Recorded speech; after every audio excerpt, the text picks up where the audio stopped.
ચલો પહેલો ક્વેશ્ચન છે, સામાન્ય બુદ્ધિથી આપણા ગઈઢાઓ જે રીતે હિસાબ કરે છે એવા પ્રશ્નો આજકાલ વધારે પૂછાય છે, તો એ પ્રકારે પ્રયાસો કર્યા છે કે પ્રશ્નોને થોડુંક એવું વેઇટેજ વધારે આપવું.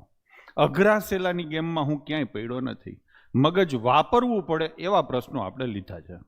ચલો પહેલો ક્વેશ્ચન છે, સુશાંતે 20 રૂપિયા પ્રતિ પેકેટના ભાવે 3 પેકેટ તેલ, 21 રૂપિયા પેકેટના ભાવે 4 પેકેટ તેલ અને 22 રૂપિયા પેકેટના ભાવે 3 પેકેટ તેલ ખરીદ્યું, તો તેલના પેકેટની સરેરાશ કિંમત કેટલી છે? ટૂંકમાં આને ભારિત સરેરાશ પણ કહી શકાય. સીધો સાદો ક્વેશ્ચન છે.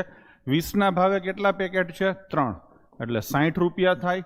21ના ભાવે કેટલા પેકેટ છે? 4, તો 84 રૂપિયા થાય. અને 22ના ભાવે કેટલા પેકેટ છે? 3, એટલે 66 રૂપિયા થાય. આનો તમે ટોટલ કરો તો 150, 210 રૂપિયા થાય. અને પેકેટ તમારા કેટલા થયા બાળકો? 10, તો એવરેજ કેટલી આવે? 21 રૂપિયા. ક્લિયર છે? એક તો તમે આ રીતે કરી શકો છો, અને આ જ રીતે કરાય.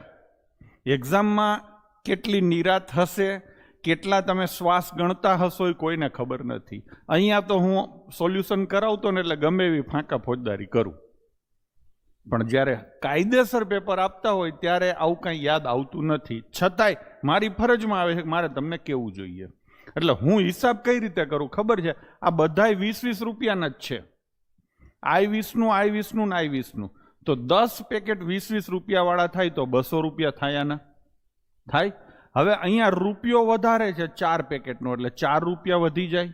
અહીંયા 2 રૂપિયા વધારે છે 3 પેકેટના, એટલે 6 વધી જાય. કેટલા થાય? 210. પડે ને હેલું?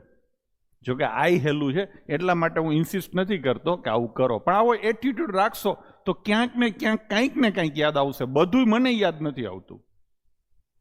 આ તો હું ઘરેથી ગણીને આવ્યો હોઉં ને, એટલે તમને આ બધી ફાંકા ફોજદારી હું કરી શકું. બાકી પહેલી વાર મને ગણવા દો ને તો મને બધું યાદ નથી આવતું. બરાબર ને? તો તમને ના આવે એનો અફસોસ ન કરવો, પણ જેટલું